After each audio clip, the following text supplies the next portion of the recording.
Ladies and gentlemen, welcome to Ascent Transformation Series. This first of a kind partnership between IFIM Business School and Times Ascent. It's an editorial driven feature wherein we'll have experts from the fraternity, from corporate India, from academia and editorial on one platform, wherein we'll have a very casual but a very serious conversation on various kind of trends that is plaguing corporate India right now. We are going to start with a very key concept which is plaguing and sort of interfering with how the employment procedure functions in India Inc. We are talking about the national employability crisis. Well, we all know that for decades we all have been obsessed with the management institutes. We all feel that MBA degrees give us an edge in the corporate market. What differentiates one job seeker from the other job seeker is probably an MBA degree from a better institute. How true is that? Are we saying that after hiring an MBA graduate, the attrition rate is nil? Absolutely not. I am Viren Naidu. I am the national editor for Ascent. Sitting next to me is Mr. Raj Kamal, Chief People Officer, Minax. Dr. Satish Kumar, Dean Research and International Affairs, IFIM Business School. Mr. Sudhakar Dantiki, AkzoNobel Automotive and Aerospace Coatings, who is the Director India of the company. Dr. R.S. Nirjar, ex-chairman AICTE. When we all sign up as students to get into a business school, we pay a lot of money. We pursue the curriculum and the academia tenure with as much dedication as possible, and we do pass out with good grades. But when we come into the employment market, why is there still an employability gap? What are the strategies maybe the academia, the institutions, business schools specifically, since we are talking about MBAs, what are the strategies that they can adopt in order to make their students more job ready for the corporate world? That's a challenge that we personally face, each of us. In all the organizations that I have worked, we hire an individual with an expectation that how quickly can he get going, right? And we find the investment that an organization needs to make is almost equal to the investment that the institute made for the 2 years or 1 year of the education. And the gap is getting bridged today in many ways. In some form it's begun with institutes, whether it's the one that we're in today, IFIM or others, is besides the education that they deliver, which is a curriculum, which focuses on principles and concepts, but to get in core skills that industry needs, that partnership of understanding what do we need when the person comes in, you find many institutes now parallelly imparting skills. And as long as we're partnering with these institutes for them to understand what we need when we come in, the manner in which it's almost like vocational skills being delivered along with the course curriculum. Right. That to some extent bridges the gap, but it's a very small step. There's a lot more to be done. What company expect when they recruit students is a total personality. They want a competent person. That means the student should have knowledge, skill and attitude and behavior to excel in the job. Whereas what's missing in today's curriculum is more of knowledge oriented teaching pedagogy and less of skill and attitude oriented. Perhaps the occasional course which talks more about skill based training, I feel it's high time for us to have more industry academia collaboration where we invite the people from industry who are recruiting our student and identify those gaps and bridge those gaps by imparting those skill based training programs as well as attitude based training programs. In the beginning, we used to take, okay, if you are a graduate from a good technology institute or university and you can do the job, so, well, instead of 1, we can take 10 and then train them and then let them do it. And then we realized after some time that we were so wrong. Because when a person comes from college to the workplace, he has to be acceptable in his behavior, in his oral presentation, in his written presentation, and also he or she should be in a position to sell their ideas or bring out their perspectives in a manner that is acceptable and pleasant. So that is where many of the students fall short of. We need to adopt a education system where it makes a student into a full person, not just a scientist or an engineer or an IT guy, but it has to give him to be the essential skills to be a good citizen. A government role can be a very important role actually. The government is having a peculiar tendency. Even in government engineering college, they have said it is not our responsibility anymore. You charge the fees and forget about that. So government has shed off its responsibility. I know about the scenario in Uttar Pradesh. No government engineering college is getting any aid from the government. So first thing is, it is not only government, it is society also. But about government's role, we have to spend about 6% money on the education. We are not spending. And 6% of 6%, that is 0.36% is spent on higher education. So this is the scenario actually. There was a committee, I was a chairman of that committee that has recommended that 2% cess will be charged from all the industry, and we are charging from our income tax. Where that money is going, nobody knows actually. So if the government honestly wants to spend that money, even the good private institution, they are doing a great social service. 50% or 100% of a very good number of institutions, let's say 100 management institution or 100 private engineering college, the education cost must be borne by the government itself. In India, the lowest income group goes to the vocational education, ITI. The middle income group goes to the diploma education. And the higher income group is coming to the higher one. Now from where you manage money, whether from your father, from your would-be father-in-law, that is a different issue. But you have to arrange the money from somewhere and take higher education. This is a fact actually, that we have to arrange money from there. And since the private education is depending only on the fee, and the private, rather corporate world is not giving any aid to them, nobody is giving any aid to them. All we can say that there are jobs outside and there's a lot of talent outside, but probably there isn't enough good talent outside. And in order to address the employability crisis, the responsibility doesn't only lie with the institutes, it's the government, the academia and the industry that needs to work in unison with each other to achieve the bigger purpose of creating a vast employable talent pool. We move on to the next panel discussion of the Ascent Transformation series, which is on business analytics and the role of big data in a transforming business India scenario. Next to me is Mr. Navneet Kapoor, CEO Target India. Then we have Dr. S. Chandrasekhar, IFIM Business School, and he is a senior professor of business analytics at IFIM. Then we have Mr. Ravi G, President 24/7 Customer.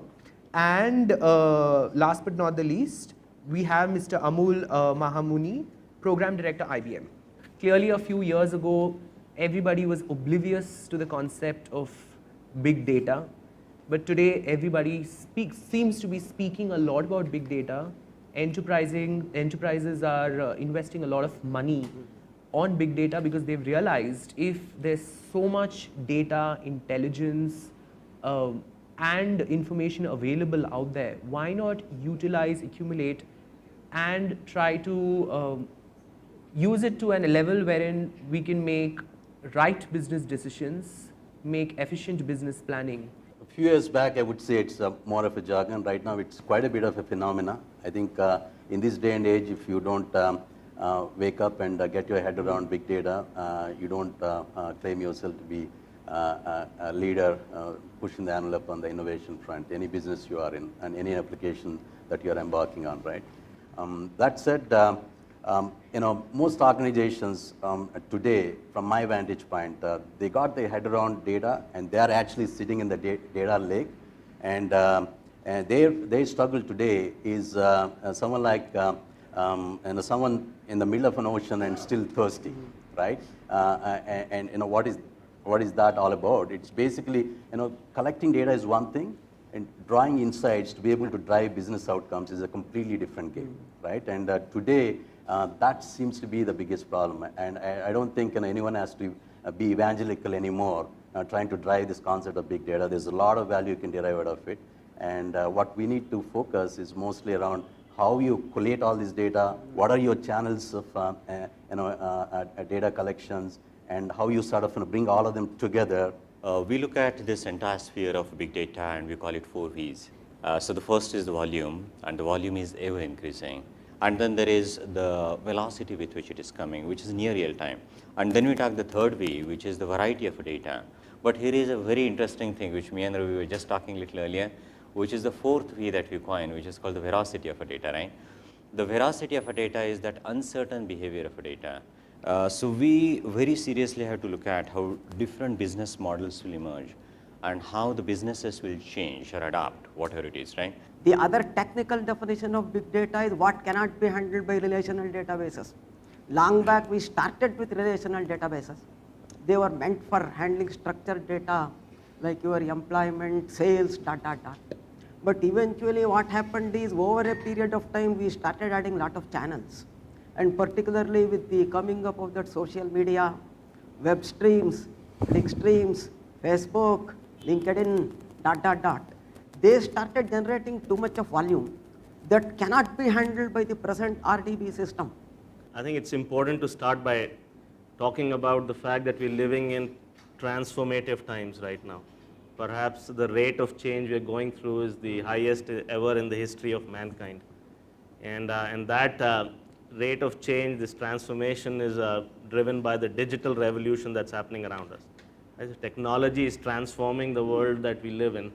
And more importantly, it's getting institutionalized. This change is getting institutionalized so fast that what seemed to be new a year ago is no longer new for us. It seems like we always grew up with it, and that's a scary situation for corporates out there. As long as there is a robust architecture and usage of technology behind your business to exploit new business model as well as generating new business opportunities, you need the skilled architects rather than just the skilled manpower.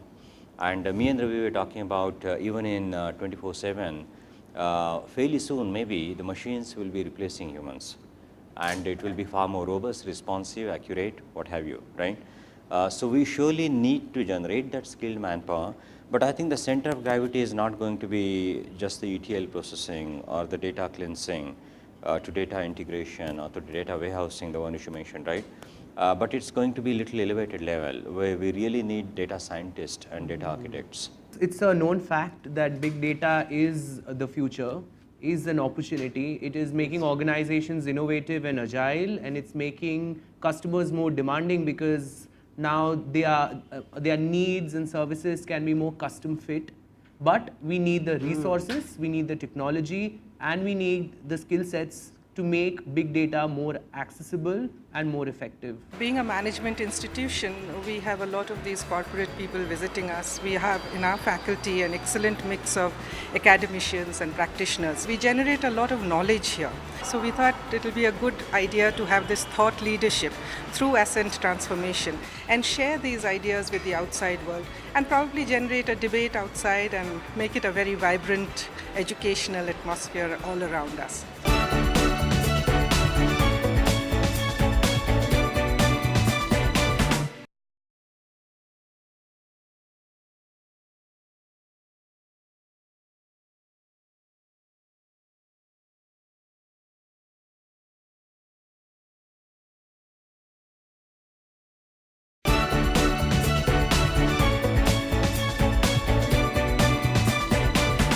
The most debated topic of all is entrepreneurship and how India Inc. is slowly on the global map turning out to be the land of entrepreneurs and turning out to be the land of innovators. So with me, I have a few experts. Sitting next to me is Rakesh Bamzai, Senior Vice President and President, Mylan Pharmaceuticals. Dr. Madhumita Chatterjee, Director, IFIM Business School. Mr. Subramani Ramak, CEO, Richco Life Sciences Private Limited. Professor Sharif, who is the Professor of Entrepreneurship and Trade at IFIM Business School. India for the last decade has opened to the concept of entrepreneurship. We've had 14-year-olds turn into entrepreneurs. We've had entrepreneurs who post-retirement at the age of 75 have started their own enterprises. So the good thing about entrepreneurship is that it's not bound by any restrictions. It's all about that one eureka moment that you undergo.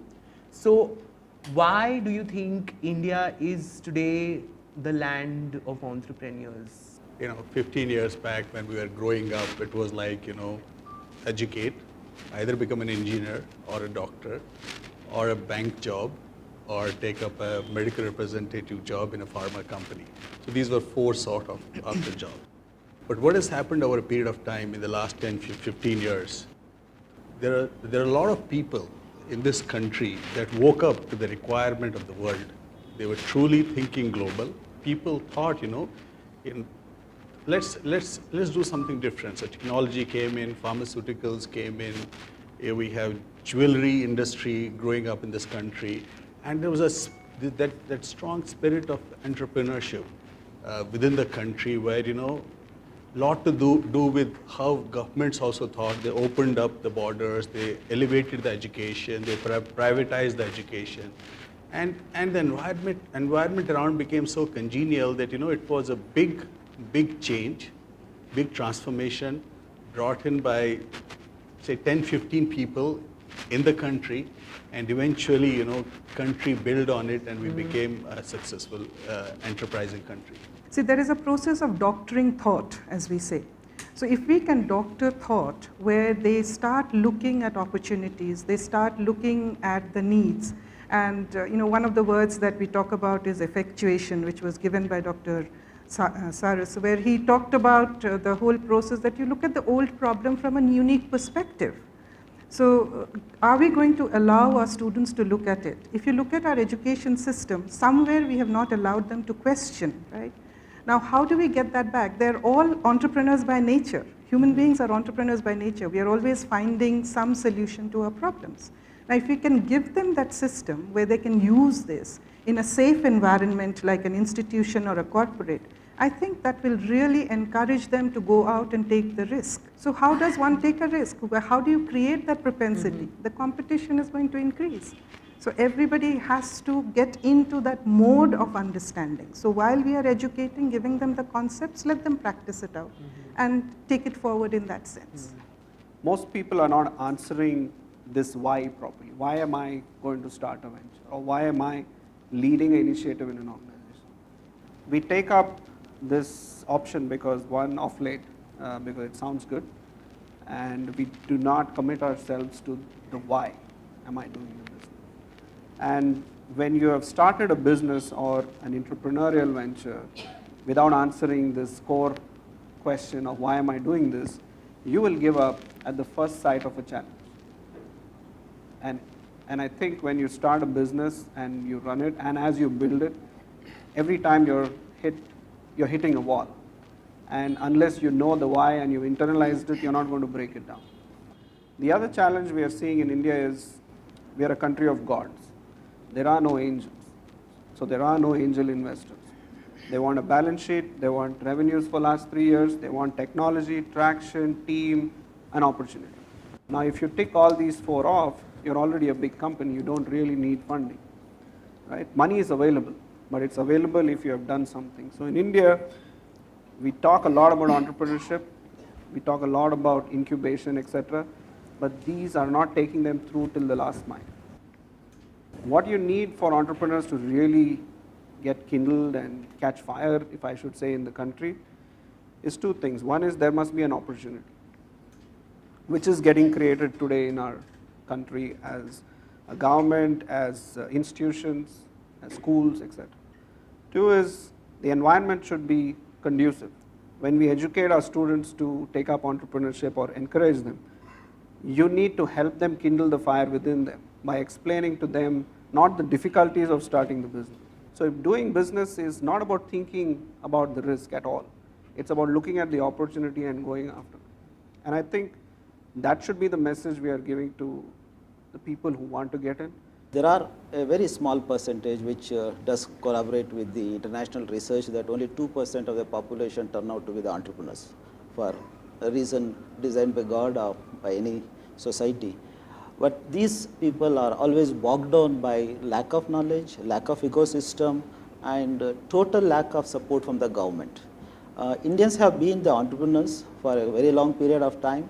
But if you look at the people nowadays or the students nowadays are looking at entrepreneurship more as an option because the kind of jobs government is not able to create for the increasing population, and the set of skill and MNCs, the kind of package they offer, and the time they take to achieve their aspirations or dreams, they see that there is a long time. I mean, the time period required is very long. And also that sometimes the inability to visualize the risk and sometimes to visualize the risk and back out is also a big fear. When the cost of the capital is somewhere around 18%, when you do the costing, you do need to earn over and above 18%. When you add up, any entrepreneur had to work very hard to get the returns. When we look at the students, they have some of the bright ideas, but they lack the ecosystem. And our institute has taken lead in providing the incubation center, seed money, tying up with the venture capitalists, and also looking out for collaboration with other agencies who are looking for some kind of application-oriented research. And we are working in that direction. And I feel the government should do a lot to at least provide the funding or equity at a rate which I feel comparable to USA or Europe at 2% or 1%. And when they provide employment, indirectly it generates huge amount of income for the country and also the earning for the country in terms of tax and better utilization of the resources, reduction of unemployment and associated social problems. Well, if you fear failure and you are risk averse, you are obviously not cut out to be an entrepreneur. But if you have an innovative bent and if you have that one business idea, then you can certainly be an entrepreneur, just that you need to have an appetite to adapt yourself to the Indian ecosystem and lap it up and chase that idea, accept failure with grace and be the next businessman or the employee that you envision yourself being. Instead of creating more jobs, let's create more entrepreneurs. So on that note, thank you ladies and gentlemen.